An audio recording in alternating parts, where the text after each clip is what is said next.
Le Front National cherche depuis quelque temps à élargir son électorat en se donnant une image favorable auprès des travailleurs. Madame Le Pen, vous aurez quelque chose à déclarer? Je dis je suis contre l'immigration. On a le droit de dire ça? Si on a... La CGT a toujours combattu ces idées et a lancé récemment une campagne contre le racisme et les dangers de l'extrême droite. Les mensonges du FN sur l'immigration. Souvenez-vous, 1973, défendre les Français. C'est le slogan du premier programme soutenu par Jean-Marie Le Pen. Aujourd'hui, ce parti présente l'immigration, tout comme l'Union européenne, comme une source de mauvaises dépenses publiques. Les immigrés apportent la main-d'œuvre dont l'économie a besoin. Ils créent, tout comme les autochtones, une richesse qui fait tourner l'économie. Cette richesse créée permet notamment d'investir dans des infrastructures et de nouveaux services publics. La majorité des études menées sur l'effet de l'immigration sur les pays d'accueil convergent sur le fait que l'immigration a un effet globalement positif sur l'ensemble de l'économie. Les rares études qui pointent des effets négatifs montrent que ces effets sont très faibles, voire quasi nuls. La majorité des études confirment que l'apport de l'immigration est positif pour les caisses de l'État. En effet, ils apportent plus qu'ils ne coûtent. Le FN ne dit jamais que les immigrés payent des impôts, notamment la taxe foncière, la taxe d'habitation et leur consommation, donc la TVA.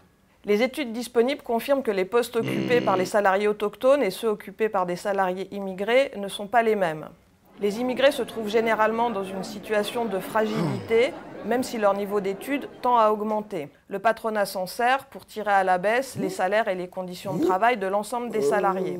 Par ricochet, cela a un effet positif sur les salariés autochtones qui ont tendance à occuper des postes plus qualifiés et mieux rémunérés. Un autre mensonge du FN, c'est que les immigrés seraient la cause du chômage. Or, si les entreprises aujourd'hui licencient, c'est parce qu'elles veulent toujours une recherche du profit beaucoup plus forte.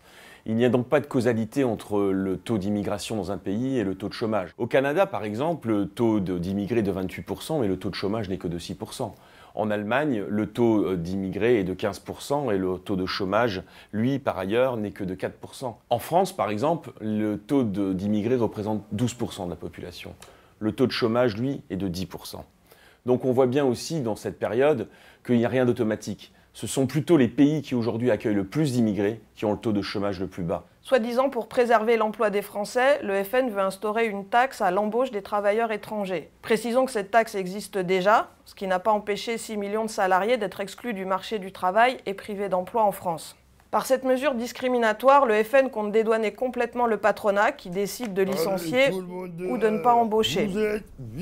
C'est donc aux patrons de payer pour l'assurance chômage et non aux salariés qui en sont victimes, indépendamment de leur origine. Des exemples historiques montrent que dans les pays qui ont instauré des mesures discriminatoires envers les salariés selon leurs origines, tous les salariés se sont retrouvés perdants. Perdu, encore perdu. En Irlande du Nord, dans les années 60-70, les salariés protestants bénéficiaient davantage au détriment des salariés catholiques. Ces discriminations, qui ont donné lieu à de grands mouvements pour la défense des droits civils et de l'égalité, n'ont pas empêché la crise de s'installer, notamment dans les chantiers navals de Belfast. Précisons de plus que les mesures discriminatoires sont contraires au droit international et aux normes de l'Organisation internationale du travail, qui protègent les salariés, quelle que soit leur origine ou leur nationalité.